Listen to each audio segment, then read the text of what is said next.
સુધી લાંબા ના કરો। વર્ષોથી નવું નથી, વર્ષોથી આદિવાસીઓના આદિજાતિના દાખલા મળતા હતા, એ જ રીતે નવું નથી કરવું। જે તે દાખલા મળતા હોય તે આજની તારીખથી આદિવાસીઓને દાખલા ચાલુ કરી દો તો અમને ગાંધીનગર સુધી લાંબુ થવું ના પડે। પણ નહીં કે ચાલુ કરશે તો અહીંયા મેં નક્કી કર્યું છે, ભલે અત્યારે એટલા છે પણ આગળ જતાં કેટલા થાય છે એ આગળનો વિષય છે, પણ 100% અમને ગાંધીનગર સુધી જવું પડે છે અને દાખલાઓ માટે જવું પડે છે।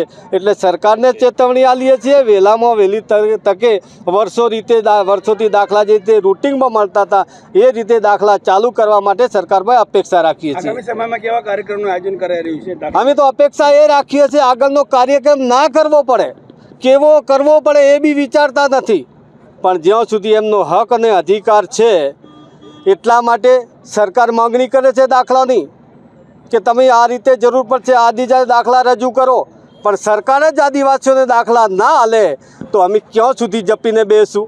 જે કરવું પડે એ કરવું પડે, પણ દાખલા એમનો હક અને અધિકાર છે, સરકારને આપવો પડે। નહીં આપશે તો આગળની કાર્યવાહીમાં જે કરવું એ કરવા માટે અમે તૈયાર છીએ। ઓકે।